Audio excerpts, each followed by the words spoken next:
So I finally had a chance to see Marvel's Black Panther in movie theaters recently, last weekend. As you can see, I don't have my PowerPoint slides or anything prepared for this. This is all just off the top of my head. I'm gonna throw some pictures on the overlay when I'm done speaking. But yeah, so this is just raw and uncut. There's been much said about the film. I thought it was great. There was a whole lot of stuff covering all kinds of social aspects of the film, things that may or may not have even been there in the first place. But the things I like to focus on is the technology and what it's showing us. So Black Panther depicts yet another breakaway civilization. This one's called Wakanda. And in the Breakaway Civilization, as always, they have suppressed and advanced technology. In this case, it's called vibranium. And the properties of vibranium would enhance the lives of all human beings on Earth if it had been known about. And it certainly made life in Wakanda very nice for everybody there. The properties of vibranium seem to be some form of vibration or sound effect. And the reason I say that is because they had a sonic train system. So it seemed to operate on some kind of, not quite audio, but sound waves, sound vibrations. And it never dawned on me. And I think like all my science teachers were trying to point it out, like, hey, sound is a force. It has a vibration. And thinking on it, I thought more about Nikola Tesla's Wardenclyffe Tower. The way that worked is there was basically a tuning fork put deep into the ground. And it's like the tuning fork, once it's hit, it continuously vibrates. Something like that. I mean, I don't know the exact details, but it's something like there's a tuning fork in the ground and the vibration of it creates energy, free energy. And the vibranium seemed to work in a similar fashion. But the point isn't necessarily how it specifically works, but it's that there's suppressed technology in these breakaway civilizations. There's plenty of films about breakaway civilizations. Even recently, Wonder Woman was in a breakaway civilization. I didn't see Kong Skull Island, but apparently that was as well. And then other films like Tomorrowland, Jupiter Ascending, which I did video reviews on both Jupiter Ascending and Tomorrowland on this channel.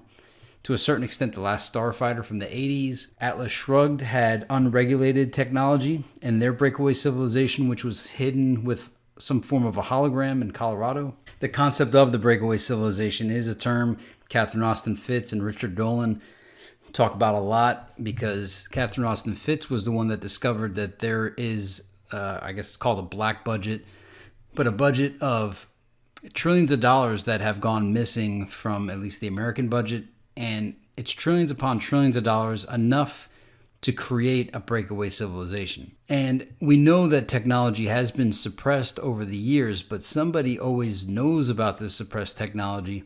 And it's quite possible that all of these suppressed and unreleased technologies have been developed in a breakaway civilization somewhere out there, possibly after the Antarctic ice wall, or maybe right under our noses, hidden in plain sight with holographic technology. It also made me wonder about the Mayans. And as you know, I'm a big proponent of the Celestine prophecy, and it claims that the Mayans raised their vibration to a point where they became invisible. And I thought maybe that was code word for the Mayans, the ancient Mayan civilization figured out how to use holograms or some form of vibranium to conceal themselves from the rest of the planet. They may have even seen a necessity to do so when the Spanish explorers showed up in South America. So maybe they always had the tech and never saw a need to use it. Once invaders showed up, they then had to turn on their special machine. And maybe they've been living there for 600 plus years. I enjoyed all the characters. I enjoyed T'Challa's support group of his family and girlfriend and friends. I like how it showed that a king needs a support group, people that he can trust and depend upon. And that was cool. Shuri, his sister, was an awesome inventor. I call her the inventor of the year, the engineer of the year. She invented all the technology with vibranium, that cool like airplane that you could fly and cars that you could control without actually physically being in the machines. And she had advanced medical technologies, a bunch of other things. So let's celebrate Shuri's achievements, even though fictional, but I think maybe they're based on reality. Most science fiction is based on some form of reality. And so the reason I'm making this review is to reinforce a concept that I have reinforced consistently on this channel, beating the viewer over the head with it. Breakaway civilizations with suppressed and advanced technology. These are the things that I believe can liberate mankind. And, I'm watching Altered Carbon as well right now. And there's a lot of parallels with this advanced technology from these breakaway civilizations. And if we don't create awareness for these technologies, which have been around for over 100 years, then the super elite are going to have them and then create barriers to entry so impossible to get over that we will become, if we're not already, just pure livestock. I think a political topic that should show up in elections now is, are you going, asking candidates, are you going to release the advanced technology? Are you going to liberate mankind, make human beings independent? That's what the technology does. And I want it to be, and I'm going to say again, Buckminster Fuller in like the 60s or 70s created what he called the design decade. And it was blueprints to create a future. He said it would take 10 years. That's why it's called the design decade, to build out what he had designed. And once it's built, he said everybody on the planet would have a billionaire lifestyle. And that kind of was presented at the very end when T'Challa, Black Panther, said at the UN that they were going to release the vibranium to the world. And it's such a game changer. And vibranium comes in many different names, whether it's vibranium, unobtainium, free energy, 0-point energy, some kind of advanced fuel source, energy source, tech that can make things abundant. And there's a political phrase that I want modified. One faction of American politics wants to redistribute wealth. I don't want to redistribute wealth. I want to distribute wealth on demand. Because the redistribution of wealth it's like taking from one and giving it to another, which creates resentment. And if you take it from the rich and give it to the poor, the rich already have plans in place to refunnel all that money right back to them anyway. So if you make being rich obsolete with vibranium, with 0-point, with free energy, then you create what Jeremy Rifkin calls a Napster for everything. And if you can produce any material good at any time, wealth will become obsolete.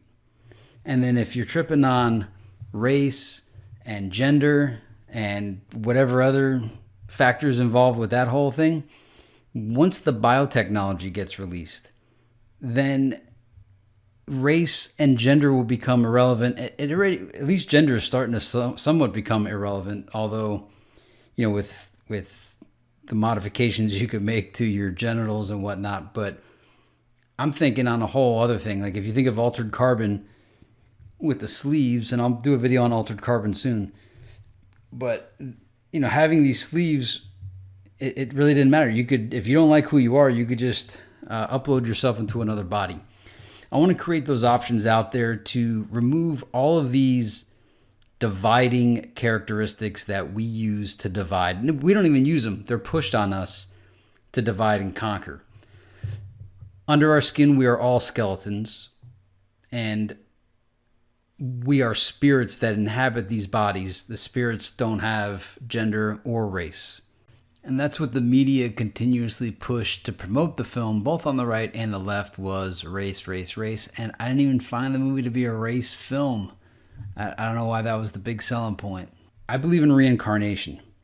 So I believe all of us have been all races throughout the history of time. So stop allowing division, whether it's by political party, whether it's by gender, race, nationality. And this isn't to push like a one world order concept. It's to create awareness of the tactics that are used to divide human beings. And just don't fall victim to the division. Killmonger, much has been said about Killmonger, and it showed that it was depicted that he was a young kid in 1992 Oakland. And in 1992, Tupac lived in Oakland. And the speech that Killmonger gave to the royal family when he showed up in Wakanda was very similar to the speech that Tupac gave at the Malcolm X banquet speech in 1992, believe it or not. But he challenged their complacency just as Killmonger challenged the comforts that the Wakandans have enjoyed while people all around the world suffered. And Tupac said the same thing to that group, was that they kind of gave up on the youth. You'll notice that basically the king before Black Panther, T'Challa, the king had killed that guy that was the father of Killmonger, which is kind of metaphorical to giving up on the youth, because he left the kid there who became a super soldier and then was able to find his way into Wakanda. So yeah, if you check out that 1992 speech, I'll link it in the description below. You could definitely think that inspired part of the Killmonger character. And I know others are trying to push the thread of, Killmonger is the modern day Tupac and Tupac reincarnated and all that. That's cool. I mean, his character needed to be represented in the film. And there it is. I'm with T'Challa. I'm with sharing the technology, even though it wasn't really his idea to begin with. I think it was his girlfriend's idea. So yeah, you got to share the tech in a safe way. I like that he did acknowledge that other nations did share their technology with everybody else. Wouldn't it be something if all the nations around the world have all kinds of advanced tech and it's only the United States that's been, and the U.S. has a ton of advanced tech that they're not giving anybody else, including Americans. So it's all for good reason, because you saw there were antagonist characters that would create mayhem. But the thing I've always thought of is if you gave everybody invincibility, which is probably a biotech that already exists. I mean, there's probably a way to kill people, but like make it so that your health is optimum at all times. Your body is like always repairable.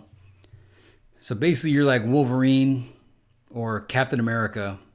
You're nearly invincible. If everybody was invincible, what would we then do to each other to hurt each other? I figure we would trap each other. Because if you couldn't die, the only thing you could really do to somebody is waste their existence for eternity. And we kind of do that now by putting people in prison. I don't know why people need to always do things to each other. Fulfill your outer energy level in terms of chemistry.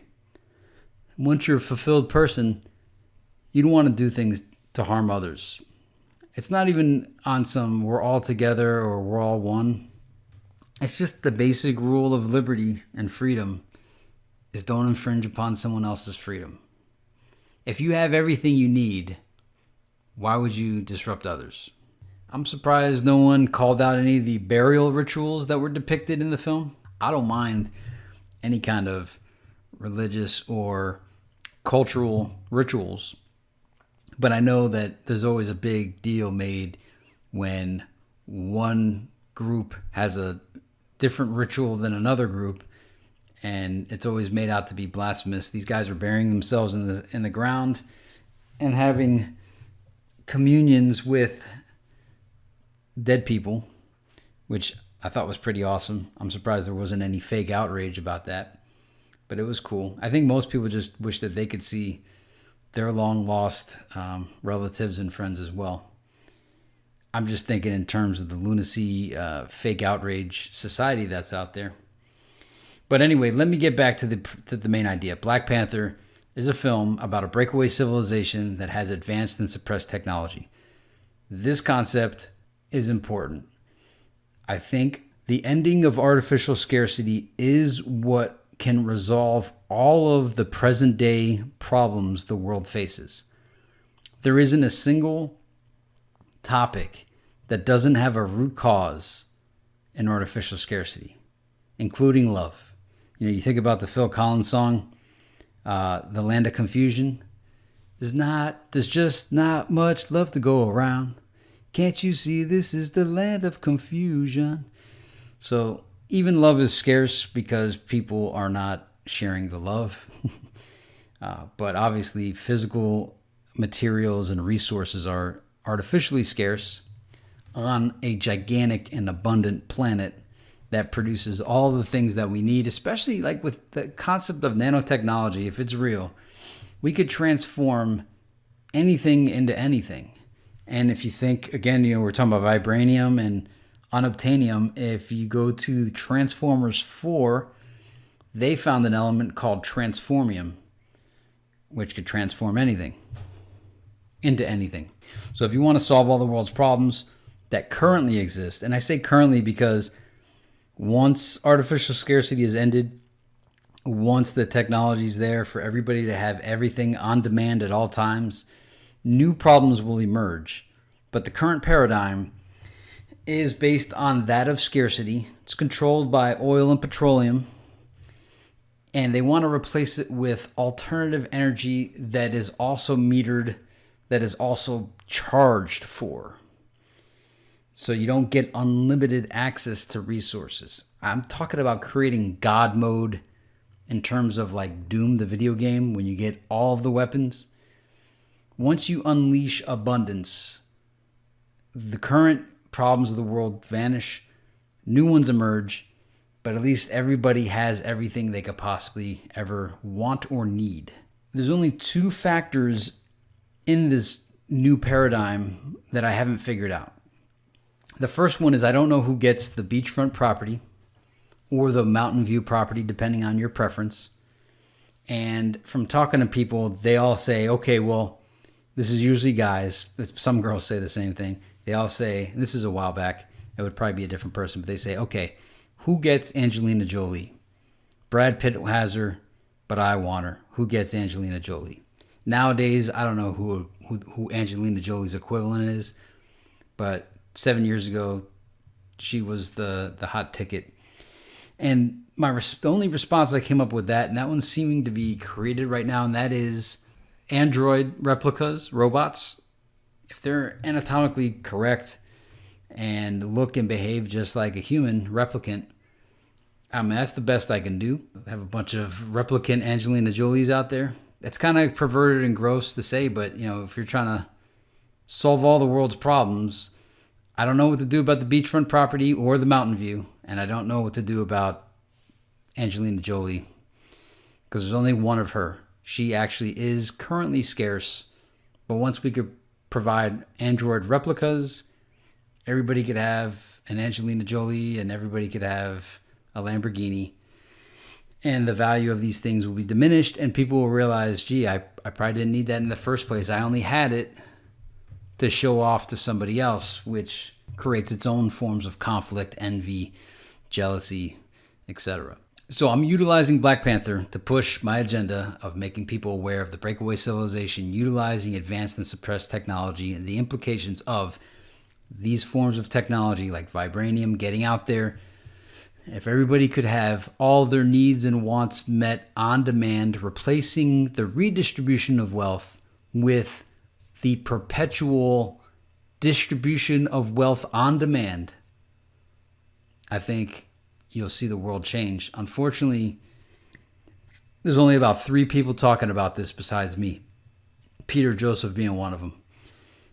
More people need to start talking about this. Start demanding the technology. It's been suppressed for over 100 years. Stephen Greer talks about this a lot as well, as does Richard Dolan.